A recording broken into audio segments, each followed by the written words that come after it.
students, I'm your teacher for this lecture. Welcome to the MCQs discussion. In this lecture, we will discuss the multiple choice question on the topic that is reproductive health. Clear? And that is the fourth chapter of the first unit of your plus 2 biology, which basically deals with the methods of the birth control and the contraceptive devices. So we'll start the question.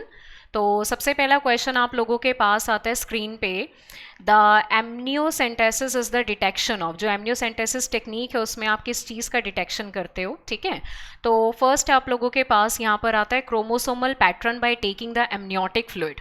Amniotic fluid लेके हम उसमें chromosome का study करते हैं which is called karyotyping, ताकि हम ये पता लगा सकें कि जो डेवलपिंग फीटस या एम्ब्रियो है उसको किसी तरह का कोई जेनेटिक डिसऑर्डर है या नहीं है. सेकंड आपके पास है कॉरियोनिक फ्लूइड.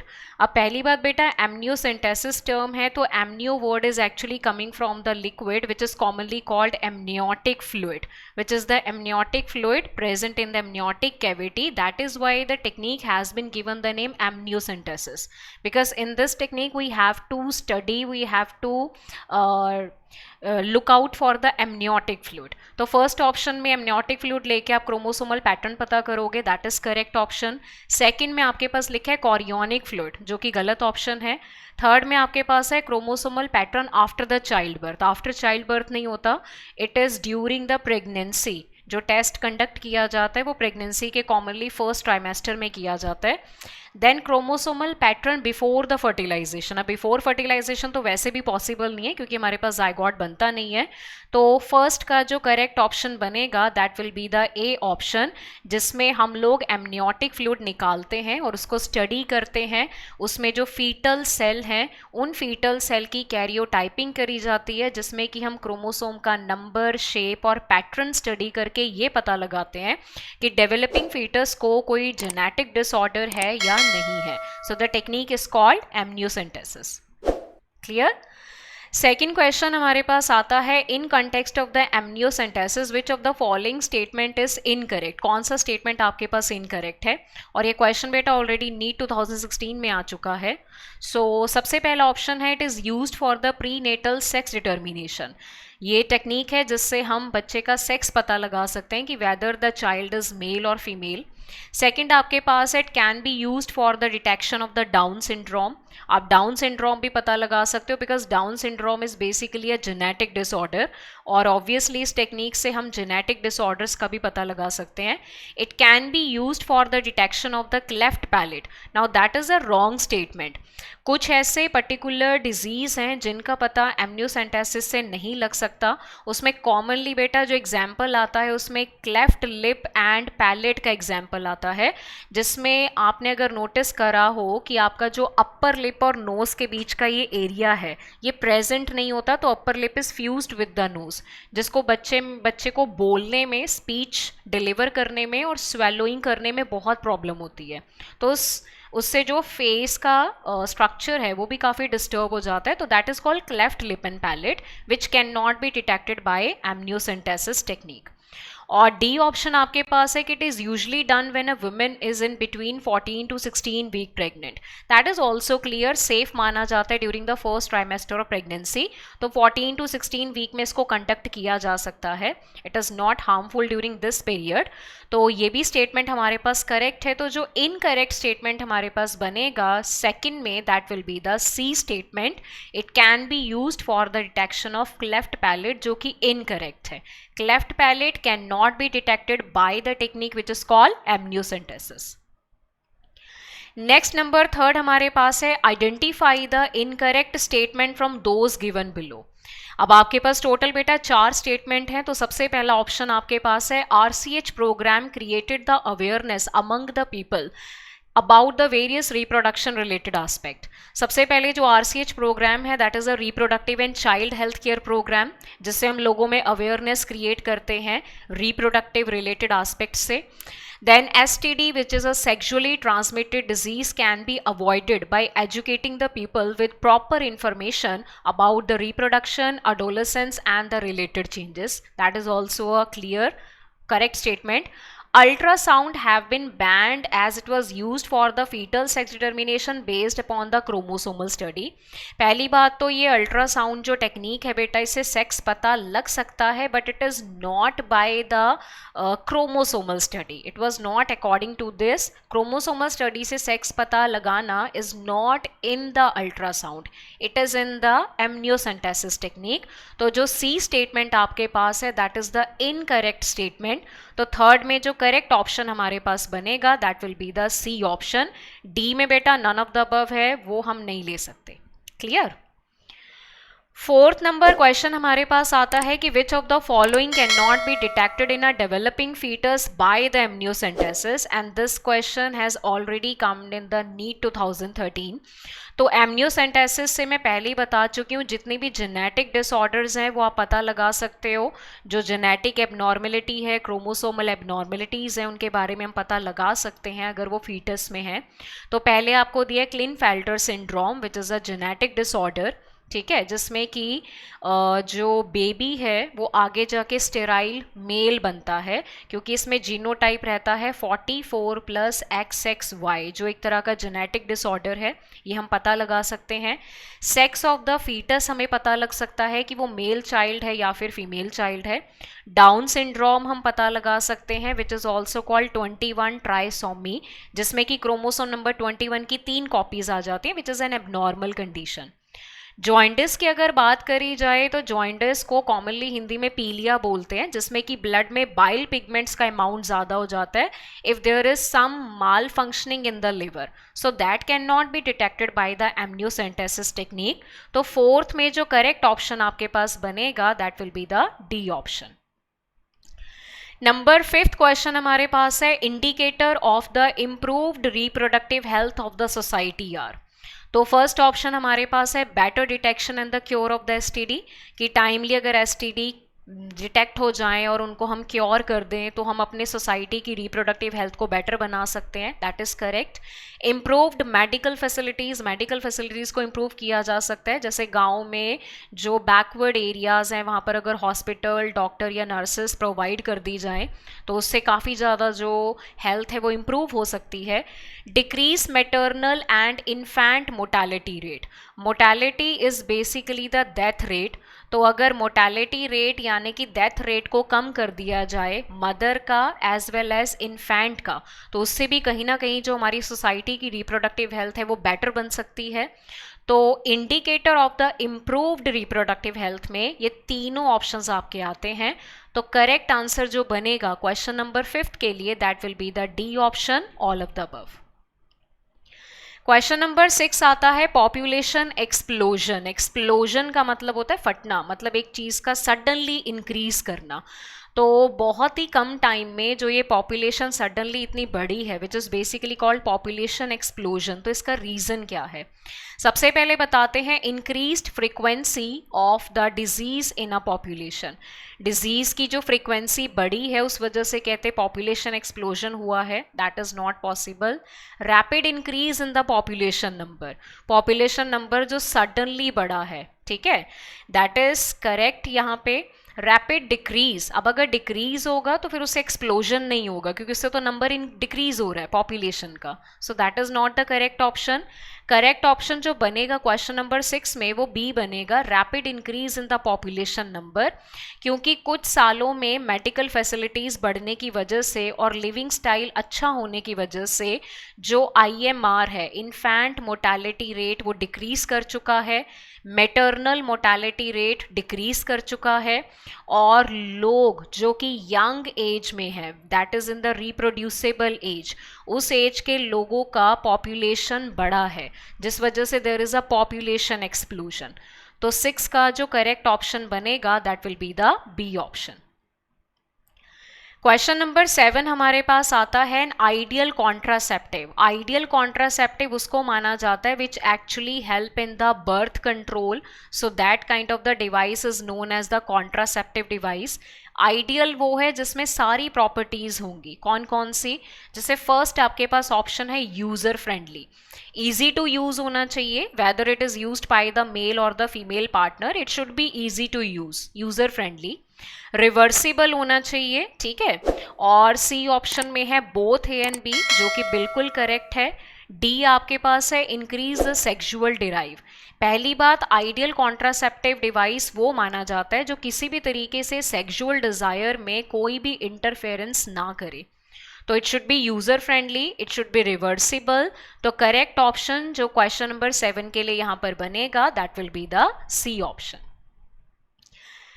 नेक्स्ट हमारे पास आता है क्वेश्चन नंबर 8। तो क्वेश्चन नंबर 8 में है natural method of contraception. Contraception का जो नेचुरल मेथड है वो एक नेचुरल तरीका है जिससे हम बर्थ को कंट्रोल कर सकते हैं, तभी उसको कॉन्ट्रासेप्शन बोला जाता है। तो फर्स्ट ऑप्शन है increase the spermicidal activity, that is not correct. Prevent the fertilization, now that is the correct option for question number 8, क्योंकि अगर कॉन्ट्रासेप्शन के लिए हम नेचुरल मेथड्स की बात करें तो नेचुरल में लैम मेथड आता है which is called lactational amenorrhoea, withdrawal method आता है, ठीक है, जो बर्थ कंट्रोल में यूज होगा, और एक रिदम मेथड आप लोगों के पास आता है which is again used for controlling the birth, that is to control the birth rate और टू प्रिवेंट द फर्टिलाइजेशन, ताकि पॉपुलेशन कंट्रोल में रह सके। तो डिक्रीज मोर्टालिटी नहीं है, इंक्रीज्ड मोर्टालिटी भी नहीं होगा, it actually prevent the fertilization somehow so that the population can be controlled. तो 8 नंबर क्वेश्चन में जो करेक्ट ऑप्शन बनेगा that will be the B option. Question number 9 हमारे पास है डेज ऑफ पीरियोडिक एब्सटिनेंस। अब पीरियोडिक एब्सटिनेंस को कॉमनली नाम दिया जाता है रिदम मेथड। तो it is a natural method of birth control जिसमें जो डॉक्टर है वो फर्टाइल या मैरिड कपल को एडवाइस करते हैं to avoid the sexual intercourse or the coitus during the ovulatory period. Ovulatory is that period which is basically a fertile period, जिसमें egg release होगा, एग फैलोपियन ट्यूब में होगा, तो maximum chances है उस टाइम पे फर्टिलाइजेशन के, तो उसको फर्टाइल पीरियड बोला जाता है। एंड ओव्यूलेशन सभी में एक एग्जैक्ट टाइम पे नहीं होता है, ठीक है, वैसे ही हमेशा mid of the menstrual cycle में होगा। तो जो डॉक्टर हैं वो मैरिड कपल्स को रिकमेंड करते हैं कि they should avoid the sexual intercourse from the 10th to the 17th day of the menstrual cycle, ताकि वो जो पीरियड है वो फर्टाइल पीरियड है। तो फर्टाइल पीरियड में अगर क्वाइटस नहीं होगा तो there will be no contact of the egg and sperm and there will be no chance of fertilization. 10 to 11 आप नहीं ले सकते क्योंकि ऑब्वियसली 14th डे ओव्यूलेशन है, तो ओव्यूलेशन का पीरियड इसमें हमें इंक्लूड करना है। 17 to 20 डेज भी पॉसिबल नहीं है क्योंकि ओव्यूलेशन जा चुका होगा। 20 to 28 डेज में भी नहीं हो सकता क्योंकि ओव्यूलेशन वाला time period must be included in this. तो 9 नंबर क्वेश्चन में जो करेक्ट ऑप्शन बनेगा that will be the B option. Question number 10 हमारे पास है periodic abstinence is avoiding the sex during. अब पीरियोडिक एब्सटिनेंस है जिसको आप कॉमनली नाम देते हो रिदम मेथड का। तो रिदम मेथड में जो क्वाइटस है यानी कि जो सेक्सुअल कॉन्टैक्ट है it must be avoided during which period, particularly which period. तो फॉलिकुलर फेस नहीं है इसका आंसर क्योंकि उसमें फॉलिकल्स बनती हैं, एग का फॉर्मेशन होता है। Ovulatory period is the right answer क्योंकि ओव्यूलेटरी फेस में होता है ओव्यूलेशन। ओव्यूलेशन के टाइम पे सेकेंडरी oocyte जो है वो ओवरी से निकलेगा and it will enter into the fallopian tube which is called oviduct. तो वहां पर वो वेट करता है स्पर्म के लिए, तो 100% चांसेस है कि अगर स्पर्म आ गया then there will be fertilization. तो ऑब्वियसली वो फर्टाइल पीरियड है, तो उस टाइम पे जो सेक्सुअल इंटरकोर्स है that must be avoided in terms to avoid the pregnancy. Menstrual phase is not the right answer, none of the above आप नहीं दे सकते। तो 10 नंबर क्वेश्चन में जो करेक्ट ऑप्शन बनेगा that will be the B option. Question number 11 में है coitus interruptus is the withdrawal method of the natural contraception. Coitus interruptus withdrawal method है और एक तरीके का नेचुरल मेथड है जिसमें बाहर से कोई डिवाइस बॉडी में इंट्रोड्यूस नहीं होगा, बट इसका मेन टारगेट है एग और स्पर्म की मीटिंग को रोकना, somehow to prevent the fertilization. तो इसमें क्या है कि जो मेल पार्टनर है just before the ejaculation male partner penis को विड्रॉ कर लेता है फ्रॉम द वेजाइना, ताकि जो इजैक्यूलेशन हो वो बॉडी के बाहर हो, not inside the body, so it will prevent the fertilization. तो इस मेथड में सबसे पहला ऑप्शन आपके पास है withdrawal of the penis just before the ejaculation, that is correct option. Withdrawal of the penis after the ejaculation, B option नहीं हो सकता, क्योंकि अगर इजैक्यूलेशन के बाद विड्रॉ होगा तो उसका कोई फायदा नहीं है, because semen has been released into the vagina, तो चांसेस ऑफ फर्टिलाइजेशन भी है। Sex during the ovulation is not under the coitus interruptus, it is under the rhythm method. No sex during the ovulation is again comes under the rhythm method. तो coitus interruptus का जो सही option हमारे पास है that will be the A option, withdrawal of the penis just before the ejaculation, ताकि इस time पे जो semen released हो that semen must be released outside the vagina so that there is no chance of fertilization and no chance of pregnancy. So it can be considered as a natural method of birth control. Point is clear? Okay, question number 12 हमारे पास यहाँ पर है lactational amenorrhoea. तो lactational amenorrhoea को commonly नाम दिया जाता है यहाँ पर लैम मेथड, ठीक है। लैम मेथड जो है वो भी एक नेचुरल मेथड है for the birth control, and LAM method में लैक्टेशनल वर्ड का मतलब है कि जब मदर अपने बच्चे को फीड करवाती हैं after the child birth, that is called lactational. और एमिनोरिया वर्ड का मतलब होता है एब्सेंस ऑफ मेंसेस। तो जिस टाइम पे मदर अपने बच्चे को फीड करवाएगी तो उस टाइम पे जो मेंसेस होते हैं वो एब्सेंट होते हैं ड्यूरिंग द लैक्टेशनल एमिनोरिया।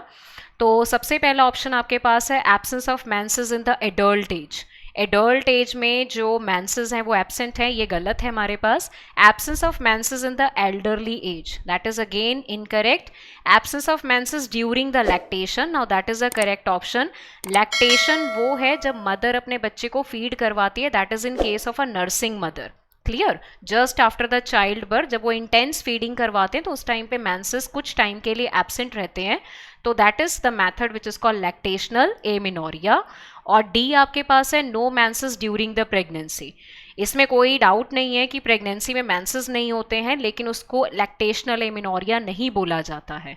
तो 12th का जो करेक्ट ऑप्शन हमारे पास बनेगा that will be the C option. Then आता है क्वेश्चन नंबर 13 हमारे पास। अब क्वेश्चन नंबर 13 की अगर हम बात करें तो क्वेश्चन हमारे पास है which IUD increase the phagocytosis of the sperm within the uterus. कौन सी आईयूडी है जो स्पर्म के फैगोसाइटोसिस को इंक्रीज करती है। फैगोसाइटोसिस का मतलब होता है कि स्पर्म जो है वो एनगल्फ हो जाते हैं, या एक तरीके से आप ये बोलो कि खत्म हो जाते हैं, ठीक है। So there is no chance of pregnancy. और आईयूडी हमारे पास आता है intrauterine device. Intrauterine devices जो फीमेल में यूज करे जाते हैं as a method of contraception. तो सबसे पहला ऑप्शन हमारे पास है नॉन मेडिकेटेड आईयूडीज, क्लियर, जिसमें एग्जाम्पल आता है लिप्स लूप। फिर आता है copper releasing IUD. Copper releasing IUD का बेसिक फंक्शन होता है कि ये कॉपर आयन रिलीज करते हैं जो कि स्पर्म की मोटिलिटी और फर्टिलिटी को डिक्रीज कर देते हैं, ये इनका सबसे मेन टारगेट है। और फिर आपके पास सी ऑप्शन में है बोथ ए एंड बी, तो आप बी इसमें इंक्लूड नहीं कर सकते because copper releasing do not causes the phagocytosis. Hormone releasing IUD का मेन टारगेट रहता है there must be a change in the endometrium, so to avoid the implantation. तो इसमें जो non medicated IUDs हैं they actually causes the increased phagocytosis of the sperm, तो correct option हमारे पास बनेगा A। 14 नंबर क्वेश्चन में है example of the non medicated IUD. Non medicated IUD का फंक्शन बताना है। तो नॉन मेडिकेटेड आईयूडी में सबसे पहला ऑप्शन आपके पास है कॉपर टी, सेकंड ऑप्शन है कॉपर 7 और सी ऑप्शन है मल्टीलोड 375। पहली बात तो बेटा जो ये तीनों ऑप्शन में आपको आईयूडीज दी हैं they comes under the copper releasing IUD which is a second generation IUD, ठीक है। तो ये तीनों आती हैं कॉपर रिलीजिंग आईयूडी में। बचा आपके पास डी ऑप्शन लिप्स लूप जो कि स्टेनलेस स्टील का बना है which actually used for the contraception. तो this is the non medicated IUD, that is the D option. तो 14 का जो ऑप्शन बनेगा that will be D. Number 15 है hormone releasing IUD among the following. कौन सी वाली आईयूडी है, इंट्रा यूट्राइन डिवाइस है जो कि बेटा हार्मोन रिलीजिंग है, जिसको एक तरीके से थर्ड जनरेशन आईयूडी भी बोला जाता है। अब कॉपर टी आपके पास नहीं है क्योंकि copper T is basically a copper releasing IUD, that is the first type. Clear. Then उसके बाद अगर हम इसमें सेकंड ऑप्शन देखें LNG-20, now LNG-20 is basically a hormone releasing IUD which makes the uterus unsuitable for the implantation, तो birth control के लिए इसको यूज किया जाता है। सी ऑप्शन में जो सहेली आपके पास है, Saheli is not an IUD, it is OCP, oral contraceptive pill. और डी ऑप्शन में डायाफ्राम है, diaphragm is not an IUD, it is basically comes under the barrier method which is used to cover the cervix और the vagina in case of female. So hormone releasing IUD का अगर example इसमें आपने देना है 15 number question में, तो B option आपके पास करेक्ट है, that is LNG-20। Question number 16 है copper releasing IUDs are used for suppressing. तो कॉपर रिलीजिंग आईयूडी में जैसे एग्जाम्पल आपके पास है कॉपर टी, एग्जाम्पल आपके पास है कॉपर 7, तो इनका मेन काम रहता है to release the copper ion.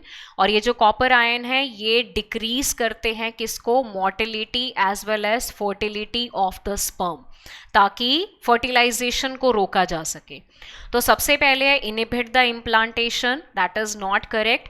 Activity of the uterus, uterus के ऊपर इनका इफेक्ट नहीं है। Motility of the sperm, obviously they suppress the motility of the sperm so that the sperm will become very less motile and there will be never successful fusion of the egg and the sperm। और D हमारे पास यहाँ पर है motility of the ova, that is not a correct option. तो 16 में जो correct बनेगा that will be the C option.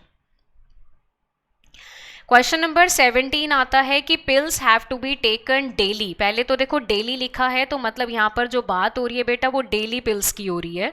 और डेली पिल्स जो हैं उसमें आपको पता है एक माला डी एग्जाम्पल है, माला एल है हमारे पास, इनको डेली पिल्स बोला जाता है। क्लियर। और इनको लिया जाता है फॉर 21 डेज, कंटिन्यूसली 21 डेज के लिए लिया जाता है विदाउट एनी गैप। और स्टार्ट इनको प्रेफरेबली किया जाता है within the first day of the menstrual cycle and after a gap of 7 days, 7 दिनों का कम से कम इनमें गैप रखना पड़ता है, जिसके बाद इनको सेम पैटर्न पे रिपीट किया जाता है so that they can be used for controlling the birth as a contraception. तो 17 में बेटा जो करेक्ट ऑप्शन बनेगा उसमें ए आपके पास है 21 डेज, मतलब 21 डेज के लिए इसको लगातार लेना है।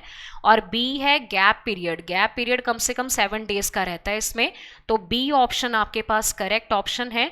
क्योंकि ए ऑप्शन में A27 not correct, C option में A22 रॉन्ग, डी में A24 फिर से गलत। तो करेक्ट ऑप्शन जो क्वेश्चन नंबर 17 में हमारे पास बनेगा that will be the B option. Clear, that is 21 and 7। Question number 18 है एडमिनिस्ट्रेशन ऑफ द प्रोजेस्टेरॉन और the progesterone estrogen combination and IUD are effective. अगर आप अकेला प्रोजेस्टेरॉन का कॉम्बिनेशन प्रोजेस्टेरॉन पिल्स लेते हो या प्रोजेस्टेरॉन ईस्ट्रोजन का कॉम्बिनेशन वाली कोई पिल्स लेते हो या आईयूडी अगर ले ली जाए एज कॉन्ट्रासेप्शन के लिए, तो वो कितने टाइम में लेनी चाहिए ताकि वो अपना इफेक्ट शो कर सके। तो इनको लिया जाता है within 72 hours of coitus. Sexual intercourse अगर अनसेफ हो गया है तो within 72 hours of sexual intercourse there must be administration of the emergency pills and even the IUD which can be used for controlling the birth। तो जो first option है 72 hours that is a correct option, B 48 hours गलत है, सी 24 hours नहीं है, D 96 भी नहीं है, क्योंकि अगर इतना लेट पीरियड जाएगा तो उस टाइम तक तो इम्प्लांटेशन के चांसेस भी बढ़ जाते हैं। तो 72 आवर्स के अंदर अंदर ये पिल्स का इनटेक या आईयूडी का एडमिनिस्ट्रेशन ज़रूरी है ताकि वो फर्टिलाइजेशन को प्रिवेंट कर सके and there should be no pregnancy. तो 18 नंबर क्वेश्चन का जो करेक्ट ऑप्शन बनेगा that will be the A option. Number 19 है इंजेक्शन एंड इम्प्लांट्स। इंजेक्शन या इम्प्लांट्स जो हैं वो बर्थ कंट्रोल मेथड्स हैं जो एक तरीके के बेटा टेम्पररी बर्थ कंट्रोल मेथड्स हैं और इनको कॉमनली यूज़ किया जाता है फीमेल के केस में। और इसमें अगर इंजेक्शन दिया जाएगा तो may be that injection contain progesterone और may be the combination of progesterone and oestrogen. और सेम चीज़ रहती है इम्प्लांट के लिए। तो ये जो इंजेक्शन या इम्प्लांट्स हैं फीमेल्स में जनरली कहाँ और कैसे दिए जाते हैं? तो फर्स्ट ऑप्शन है skin of the inner arm above elbow. Clear? तो यहाँ पर अगर फीमेल के केस में देखा जाए तो जो अपर आर्म है दैट इज दिस पोर्शन, जहाँ पर बेटा ह्यूमरस बोन है उसका जो अंदर वाला हिस्सा होता है अपर आर्म का, वहाँ पर इनको जनरली इंजेक्ट या इम्प्लांट किया जाता है। तो फर्स्ट ऑप्शन जो है that is correct. Vagina is not the correct site. Upper skin of stomach में नहीं दिया जाता, even not in the cervix. कहाँ दिया जाता है? Skin of inner arm of above elbow, elbow से ऊपर जो इनर आर्म है स्किन की, वहाँ दिया जाता है इंजेक्शन या फिर इम्प्लांट जो प्रेगनेंसी को प्रिवेंट करते हैं। तो 19 में जो करेक्ट ऑप्शन बनेगा that will be the A option. What is the difference in the oral contraceptive and hormonal implant? Oral contraceptive pills जिनको हम OCP बोलते हैं और हार्मोनल इम्प्लांट्स, इम्प्लांट्स में जैसे नॉर प्लांट का एग्जाम्पल आता है जिनको स्किन के अंदर इंसर्ट किया जाता है, और ऑरल कॉन्ट्रासेप्टिव पिल्स को तो ऑरली लिया जाता है। इन दोनों में बेसिक डिफरेंस क्या है? सबसे पहले है they differ in their site of implantation. ये करेक्ट है क्योंकि OCP में जो पिल्स ली जाती हैं उसका ऑरली इंटेक होगा, नॉर प्लांट को स्किन के अंदर इम्प्लांट किया जाता है और वो भी अपर आर्म के। They differ in their mode of duration of action. Obviously इनका जो ड्यूरेशन ऑफ एक्शन है वो भी डिफरेंट है। ऑरल कॉन्ट्रासेप्टिव पिल्स में कुछ पिल्स होती हैं जो डेली पिल्स हैं, जब तक प्रेग्नेंट नहीं होना है तब तक पिल्स का इंटेक करो, या कुछ वीकली पिल्स हैं जिनको वीक में एक बार लिया जाता है लेकिन तब तक लेना पड़ता है जब तक प्रेग्नेंट नहीं होना है कॉन्टिन्यूसली। नॉर प्लांट में क्या है कि अगर एक बार डिवाइस इंट्रोड्यूस हो गया तो उसका वैलिडिटी रहता है कम से कम 5 साल का, मतलब वो 5 साल तक प्रेगनेंसी प्रिवेंट करेगा, कॉन्ट्रासेप्टिव का काम करेगा। तो ऑब्वियसली दोनों का जो साइट ऑफ इम्प्लांटेशन है वो भी डिफरेंट है, दोनों का जो ड्यूरेशन ऑफ एक्शन है वो भी डिफरेंट है। तो ऑप्शन सी आपके पास यहाँ पर करेक्ट है बेटा for the question number 20। C is the correct option which include both A and B. Question number 21 है tubectomy is a method of sterilisation in which. अब ये क्वेश्चन आपका 2014 में आ चुका है। ट्यूबेक्टोमी में ट्यूब वर्ड आता है। Now tube word is actually coming from the fallopian tube which are commonly known as the oviduct. Fallopian tube या फिर इनको नाम दिया जाता है यहाँ पर ओविडक्ट का। तो ये जो मेथड ऑफ स्टरलाइजेशन है ये मेथड बेटा डेफिनेटली फीमेल में ऑपरेट होगा क्योंकि oviduct is the part of female reproductive organs. तो इसमें क्या करते हैं कि जैसे for example if this is the uterus, ये दो आपके पास है सपोज करो फैलोपियन ट्यूब्स, तो फैलोपियन ट्यूब को कट कर दिया जाता है एम्पुलरी रीजन में और दोनों पार्ट्स को टाई अप कर देते हैं ताकि एग का जो ट्रांसपोर्ट है वो आपके पास ना हो सके। Point is clear? तो यहाँ पर सबसे पहले आपके पास ऑप्शन है small part of the fallopian tube is removed और tied up, that is clear. Second है ओवरीज आर रिमूव्ड सर्जिकली।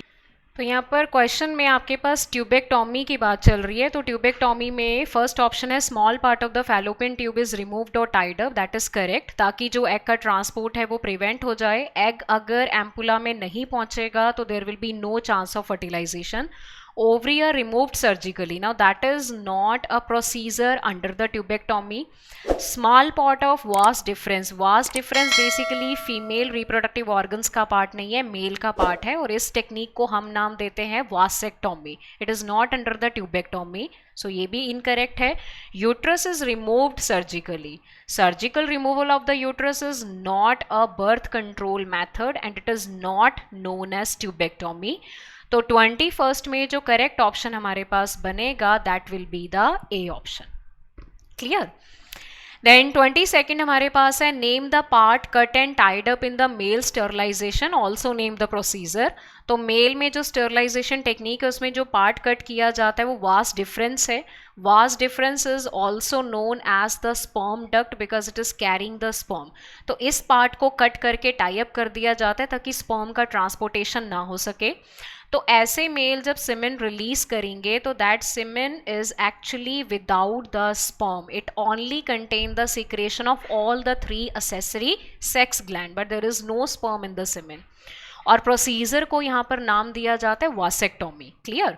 तो फर्स्ट ऑप्शन में वास डिफरेंस है, तो वास डिफरेंस में हमारे पास यहाँ पर आता है ट्यूबेक्टोमी, दैट इज इनकरेक्ट क्योंकि tubectomy is not the procedure in case of male. Second option है वास डिफरेंस और उसके साथ है vasectomy, now that is the correct option. Third है वासाई फ्रेंशिया, वासाई फ्रेंशिया को कट नहीं किया जाता, वास डिफरेंस को कट किया जाता है। और डी ऑप्शन में फिर से वासाई फ्रेंशिया है which is not a correct option. तो 22nd में जो करेक्ट ऑप्शन हमारे पास बनेगा that will be the B option. Question number 23 है hepatitis B and HIV spread through. अब हेपेटाइटिस बी और HIV अगर हम दोनों देखें तो दोनों बेटा वायरल डिजीज हैं। ठीक है, अगर हेपेटाइटिस बी में देखा जाए तो हेपेटाइटिस बी वायरस है और HIV में HIV खुद ही एक वायरस है जो एड्स कॉज करता है। तो दोनों में STD तो ये है, मतलब थ्रू सेक्सुअल इंटरकोर्स ये ट्रांसफ़र हो सकते हैं from an infected person to a healthy person. But apart from that sharing needle भी एक तरीका है। इन्फेक्टेड पर्सन से अगर हम हेल्दी पर्सन में उस नीडल को शेयर कर लें, ट्रांसफ्यूजन कर दें अगर ब्लड का from infected to a healthy person, या मदर से उसके बच्चे में भी ट्रांसफ़र हो सकता है थ्रू प्लेसेंटा। तो D is the answer for the question number 23। 24 हमारे पास है which of the following STD is or are curable. अब क्योरेबल में अगर देखा जाए तो 3 STDs हैं जो क्योर नहीं हो सकती हैं, जिसमें आपके पास है hepatitis B, genital herpes and AIDS. और यहाँ जो बेटा आपको ऑप्शंस दिया है उस ऑप्शन में पहला है क्लेमाइडिया जो कि क्योरेबल है, सिफिलिस अगेन क्योरेबल है अगर टाइमली डिटेक्ट हो जाते हैं, और सी जो एड्स है it is not a curable disease, इसको क्योर नहीं किया जा सकता। मेडिकेशन से पेशेंट का लाइफ स्पैन बढ़ाया जा सकता है but it can not be completely cured. तो डी ऑप्शन हम नहीं दे सकते बिकॉज उसमें बोथ ए एंड बी है। तो 24 का जो करेक्ट ऑप्शन बनेगा that will be the C option. 25 आता है STD caused by the bacteria. Bacteria से जो STDs होती हैं यानी कि जो सेक्सुअली ट्रांसमिटेड डिजीज़ हैं उसमें फर्स्ट बेटा सिफिलिस है। Syphilis is caused by the bacteria जिसका नाम है ट्रिपोनीमा पैलिडम। ठीक है, that is a bacteria which causes the STD, that is syphilis. Gonorrhoea जो है that is caused by the bacteria whose name is Neisseria gonorrhoeae, that is the bacteria which causes the gonorrhoea disease. तो ये दोनों हमारे पास bacterial STD हैं। C option है both A and B जो बिल्कुल करेक्ट है, और डी हमारे पास है नन ऑफ दीज जो इनकरेक्ट है। तो 25 में जो करेक्ट ऑप्शन बनेगा that will be the C option which include both A and B. 26 है incident of the STDs are very high among the person in the age group of. कौन से age group में STD के chances बेटा ज़्यादा रहते हैं? जिस टाइम पे रिप्रोडक्टिव ऑर्गन फुली मैच्योर हैं and they can B maximum involve in the sexual intercourse और क्वाइटस एक्टिविटी, तो उसमें यंग एज आता है बहुत। तो 15 to 35 is not the age, 15 to 30 भी नहीं है, it is actually 15 to 24 years. That is the age during which incident जो है STD के हमें बहुत कॉमन देखने को मिलते हैं ह्यूमन पॉपुलेशन में। तो 26 में जो करेक्ट ऑप्शन बनेगा that will be the C option. 27 है one of the legal method of the birth control is. Birth control के लिए जो लीगल मैथड है वो कौन सा माना जाता है? नीट 2013 में आ चुका है क्वेश्चन। फर्स्ट है abortion by taking an appropriate medicine. Now that is not a legal method because it is a kind of the thing which is illegal. अगर अपनी मर्जी से अपने मन से अबॉर्ट कर दिया जाए foetus by taking the medicine, so that is not a legal method. By abstaining from the coitus from days 10 to 17 of the menstrual cycle. Now that is a method which is permitted. That is a method which is said to be legal. जो legalized method है birth control करने का, and it is a natural method of birth control. So correct option है B. C में है by having the coitus at the time of the daybreak. It is not a legal method. By a premature ejaculation during the coitus. That is not an illegal method. तो 27 का जो correct option बनेगा that will be the B option. 28 हमारे पास है ectopic pregnancies are refer to as what. Already बेटा AIPMT में question आ चुका है 2015 में। एक्टोपिक प्रेगनेंसी में नॉर्मली क्या होता है कि अगर हम इम्प्लांटेशन देखें जिसमें कि ब्लास्टोसिस्ट अटैच होगा एंडोमेट्रियम से and that will start the pregnancy period, तो इम्प्लांटेशन नॉर्मली बेटा यूट्रस में होता है। बट अगर इम्प्लांटेशन हो अदर देन यूट्रस, यूट्रस को छोड़ के कहीं और, जैसे कि फॉर एग्जाम्पल अगर फैलोपियन ट्यूब में हो गया, तो that is called ectopic pregnancy, जो सक्सेसफुल नहीं हो पाती है। तो फर्स्ट है pregnancy with genetic abnormality, it is not ectopic pregnancy. implantation of the embryo at the site other than uterus, now that is the correct definition of ectopic pregnancy. C है implantation of defective embryo in the uterus, now that is not correct. Pregnancy terminated due to hormonal imbalance, it is not called ectopic pregnancy. ectopic का मतलब होता है natural site से हट के कहीं और implantation होना, that is called ectopic pregnancy. तो 28 में जो correct option बनेगा that will be the B option. 29 है assisted reproductive technology, जिनको हम ART भी बोलते हैं, जो कि हम इनफर्टाइल कपल्स के लिए यूज़ करते हैं, तो उसमें IVF है। Now what is IVF? Already बेटा एक क्वेश्चन आ चुका है AIPMT 2014 में। IVF का यहाँ पर मतलब है in vitro fertilization. When you talk about in vitro fertilization, तो इन विट्रो का मतलब होता है कि फर्टिलाइजेशन होगा लेकिन आर्टिफिशियल कंडीशन में, लैब में, स्टरलाइज कंडीशन में, not inside the body of the female. तो जब फीमेल की बॉडी से बाहर आप फर्टिलाइजेशन करते हो तो उसको इन विट्रो फर्टिलाइजेशन बोला जाता है। तो इन विट्रो फर्टिलाइजेशन में जनरली हम क्या ट्रांसफर करते हैं? पहला है ovum into the fallopian tube, that is not in vitro fertilization, क्योंकि इन विट्रो फर्टिलाइजेशन का मतलब है कि फर्टिलाइजेशन बॉडी से बाहर होना चाहिए। जब फर्टिलाइजेशन बॉडी से बाहर होगा तो उसमें जाइगोट बनेगा। अब जाइगोट डिवाइड करके मल्टी सेलुलर स्ट्रक्चर में कन्वर्ट होगा, तो इस मल्टी सेलुलर को हम फीमेल की बॉडी में इंट्रोड्यूस करेंगे, that is a type of in vitro fertilization. तो सेकेंड ऑप्शन है zygote into the fallopian tube, ये हम कर सकते हैं, ठीक है। थर्ड ऑप्शन है zygote into the uterus. Zygote को यूट्रस में नहीं करा जा सकता, क्योंकि यूट्रस में करने के लिए it should be more than 8 blastomere.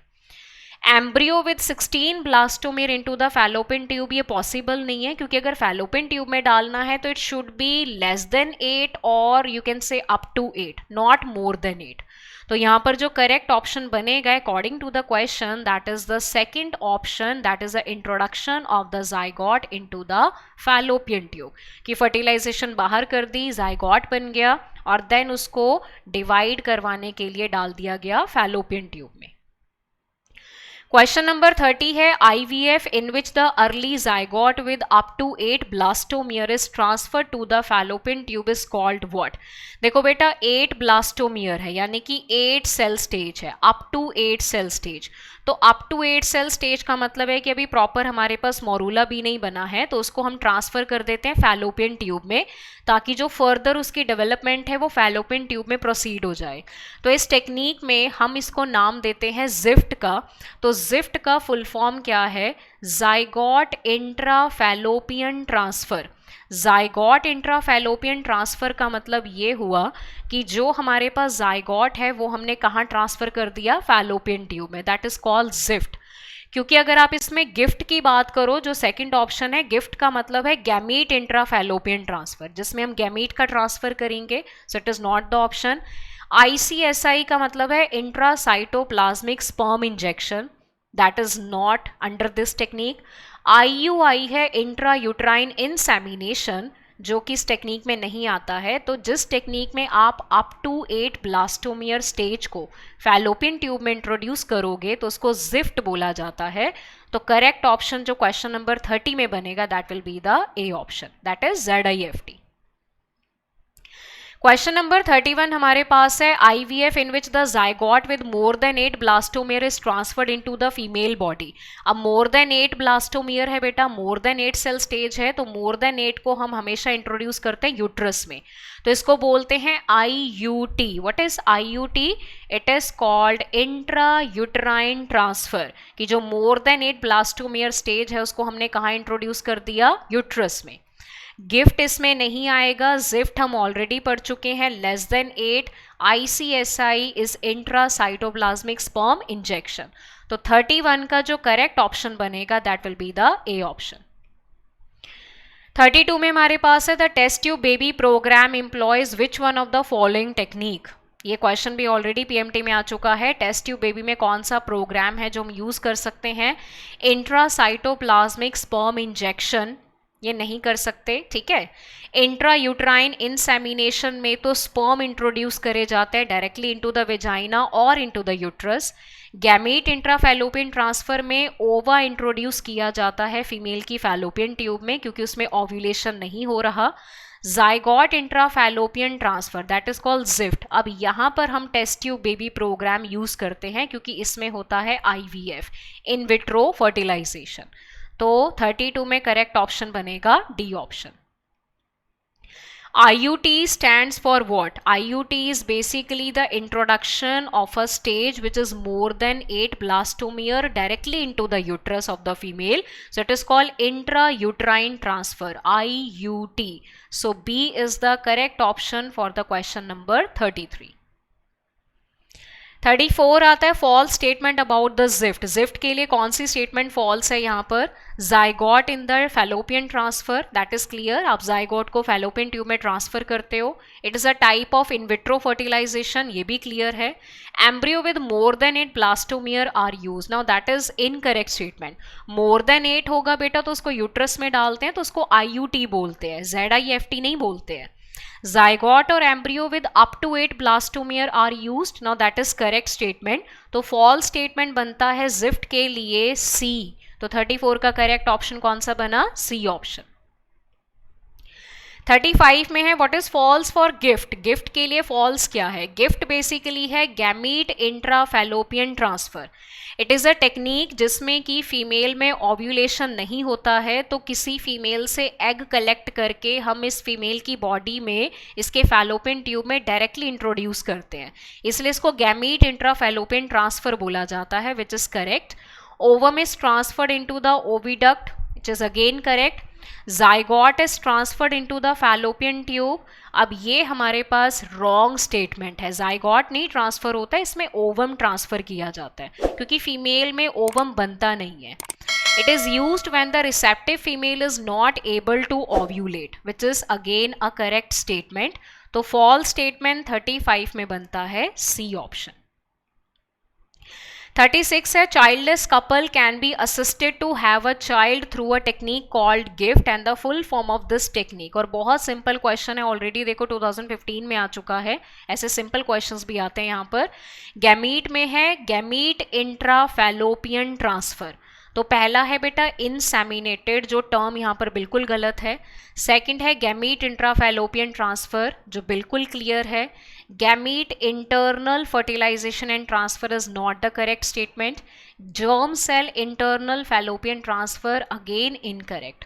तो 36 में जो करेक्ट ऑप्शन है वो आपके पास बनेगा B, that is gamete intrafallopian transfer.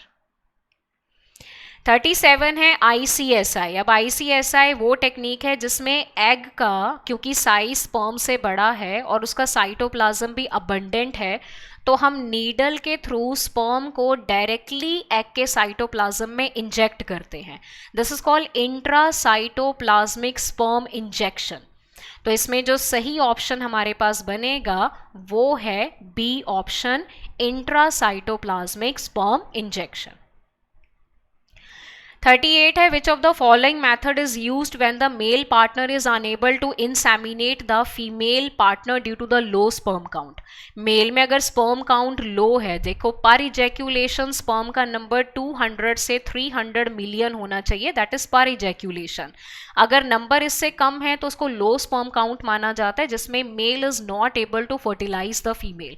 तो ऐसे केस में फीमेल को आर्टिफिशियली इंसेमिनेट किया जाता है with the sperm of the husband और even the sperm of the donor male. तो that is called artificial insemination. Clear? तो आर्टिफिशियल इंसेमिनेशन इज एआई, या फिर इसको बोलते हैं इंट्रा यूट्राइन इंसेमिनेशन, जिसमें स्पर्म को डायरेक्टली यूट्रस में ही इंजेक्ट कर दिया जाता है। और सी ऑप्शन में आपके पास है बोथ ए एंड बी। तो करेक्ट ऑप्शन जो 38 में बनेगा that will be the C option. 39 है national level approach to build up a reproductively healthy society was taken up in our country. हमारी कंट्री में जो रिप्रोडक्टिवली हेल्दी सोसाइटी बनाने का एक अप्रोच था वो कब लिया गया? जब फैमिली प्लानिंग प्रोग्राम स्टार्ट किया गया, and that was started during the year of 1950। And family planning programme के अकॉर्डिंग बताया गया कि स्मॉल फैमिलीज को इंसेंटिव दिया गया और लोगों को कॉन्ट्रासेप्टिव मेथड्स के यूज़ के बारे में बताया गया। एक फैमिली स्लोगन इंट्रोड्यूस किया गया, हम दो हमारे दो, so that we can control the increasing population, and इससे हम अपनी सोसाइटी की जो रिप्रोडक्टिव हेल्थ है उसको बेटर बना सकते हैं। तो 39 का जो करेक्ट ऑप्शन बनेगा that will be the A option.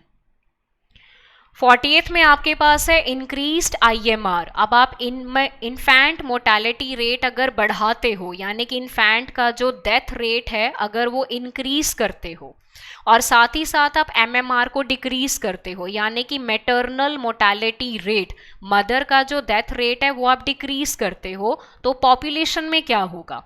अगर तो बेटा आप इन्फैंट का मोर्टेलिटी रेट यहाँ पर बढ़ा रहे हो, ठीक है, बच्चे जो हैं वो पैदा होते हैं, मरते ज़्यादा है, बचते कम हैं, लेकिन आपने मदर का मोर्टेलिटी रेट कम कर दिया, तो ये दोनों बराबर ही हो गए फैक्टर। तो इस वजह से हमें पॉपुलेशन में ना तो इंक्रीज देखने को मिलेगा ना ही डिक्रीज देखने को मिलेगा। There will be no significant change in the population growth rate. ठीक है, तो फर्स्ट ऑप्शन है रैपिड इंक्रीज, वो पॉसिबल नहीं है, क्योंकि अगर एक चीज बढ़ाई गई है तो दूसरी कम हो गई है, तो उसने कंपनसेट कर दिया उसको। Result into the decline in the growth rate, not possible. Not cause significant change in the growth rate. Now see is the correct option for the question number 40, क्योंकि डी में लिखा है एक्सप्लोसिव पॉपुलेशन। अब ये तो हो नहीं सकता क्योंकि दोनों फैक्टर एक दूसरे को कंपनसेट कर गए। तो 48th में करेक्ट ऑप्शन आपके पास बनेगा सी। 41 है intensely lactating mother do not generally conceive. अगर कोई मदर बेटा अपने बच्चे को फीड करवाती है right after the child birth, जिसको नर्सिंग मदर भी बोला जाता है, तो इंटेंस लैक्टिंग चलती है उनमें, क्योंकि उस टाइम पे उनकी बॉडी में प्रोलैक्टिन का लेवल है बहुत high, which is a milk secreting hormone, जिसकी वजह से GnRH का सिक्रेशन सप्रेस हो जाता है, डिक्रीज हो जाता है। तो there will be no follicle development और एग फॉर्मेशन, तो उस वजह से प्रेगनेंसी के चांसेस भी कम हो जाते हैं। तो आंसर आपके पास है first, suppression of gonadotropin, which is बिल्कुल करेक्ट है for question number 41। Hyper secretion of gonadotropin is not the right option. Suppression of gametic transport is not the option. Suppression of fertilization is not the answer. फंडा बिल्कुल clear है बेटा, अगर mother अपने बच्चे को इंटेंसली फीड करवा रही है तो उसके ब्लड में प्रोलैक्टिन ऑलरेडी बहुत हाई है, जिस वजह से GnRH का सिक्रेशन सप्रेस हो जाता है from the hypothalamus, and ultimately it will decrease और suppress the LH and FSH. So there is no ovulation, no egg formation and no pregnancy. तो 41 में जो करेक्ट ऑप्शन बनेगा that will be the A option. 42 है condoms are one of the most popular contraceptive. Condoms जो हैं वो mail और female दोनों के केस में यूज होते हैं as a birth control devices, and they are more popular. अब इसके कुछ रीजन हैं। सबसे पहला है these are effective barrier for insemination, which is correct, क्योंकि अगर कॉन्डम यूज होगा तो कोई चांस ही नहीं है कि जो सेमेन है that will be released into the vagina of the female, so no pregnancy. They do not interfere with the coital act, that is again correct. They help in reducing the risk of STD, क्योंकि condom जो हैं वो user को privacy provide करते हैं, protection provide करते हैं against the STD infection. That is why they are most popular contraceptive in the people who are in the marriageable age or who in like fertile couples. तो correct option जो 42 के लिए बनेगा that will be the D option. 43rd है which statement is true about the diaphragm. Diaphragm जो है वो basically आप लोगों के पास एक बैरियर मेथड है, डिवाइस है जो कि फीमेल यूज करती हैं टू कवर द सर्विक्स, ताकि स्पर्म की एंट्री ना हो सके and there can not be any chance of pregnancy और फर्टिलाइजेशन. तो फर्स्ट ऑप्शन है they are introduced into the uterus, जो कि गलत है. They are placed to cover the cervical region, that is correct. They act as a chemical barrier for the sperm entry, now that is not a correct option. They act as a स्पर्मेसाइडल agent, ऐसा नहीं है, sperm को किल नहीं करते but उनको allow नहीं करेंगे to enter into the uterus और अप टू द एग. तो जो करेक्ट ऑप्शन 43rd में बनेगा that will be the B option. 44 में है choose the right one among the statement given below. IUD are generally inserted by the user herself, now that is incorrect, क्योंकि IUD insert करने के लिए expert nurses या doctor की ज़रूरत पड़ती है, सेल्फ इंसर्ट नहीं किया जा सकता. IUD increases the phagocytosis reaction in the uterus, जो कि क्लियर है. स्पर्म इनगल्फ हो जाते हैं, डेथ हो जाती है उनकी, so that there can not be any chance of fertilisation. IUD suppress gametogenesis, जो कि गलत है. IUD गैमीटोजेनेसिस को नहीं रोकेगा, वो सिर्फ स्पर्म के ट्रांसपोर्टेशन को अफेक्ट करेगा ताकि स्पर्म और ओवम की मीटिंग ना हो सके. IUD once inserted need not to be replaced, जो कि फिर से गलत है, क्योंकि IUD का वैलिडिटी है 5 साल का, so after every 5 year they must be replaced. और इससे पहले अगर कोई फीमेल कंसीव करना चाहती है तो इनको निकलवा भी दिया जाता है. तो करेक्ट ऑप्शन जो बनेगा 44 में that will be the B option. Clear. Then हमारे पास यहाँ पर आता है क्वेश्चन नंबर 45. तो 45 में है the correct surgical procedure as a contraceptive method. Contraceptive method के तौर पे देखा जाए तो कौन सा प्रोसीजर करेक्ट माना जाएगा. ओवेरेक्टोमी का मतलब होता है सर्जिकल रिमूवल ऑफ ओवरी. तो अगर आप गोनैड्स को रिमूव करवा दो तो उसको हम कॉन्ट्रासेप्टिव मेथड नहीं मान सकते, क्योंकि इससे आप बर्थ कंट्रोल कर लोगे लेकिन सेक्स हार्मोन में डिस्टर्बेंस हो जाएगा जो बहुत सारे कैरेक्टर अफेक्ट करेगा. हिस्टेरेक्टोमी का मतलब होता है surgical removal of the uterus, जिसको हम अगेन बेटा कॉन्ट्रासेप्टिव मेथड नहीं मान के चल सकते, क्योंकि फिर ऑब्वियसली आगे कभी कंसीव करना है तो वॉर्म भी नहीं होगा. Vasectomy is basically the cut and tied up of vast difference in case of male, जिसकी वजह से स्पर्म का ट्रांसपोर्टेशन अफेक्ट हो जाता है, so that is the correct procedure.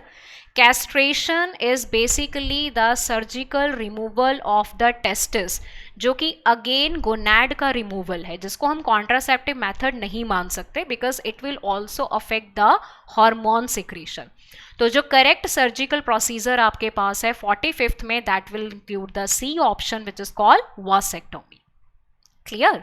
So these were the questions which included the previous year questions and the few practice question of the reproductive health, which will be very useful for the NEET or the competitive exams.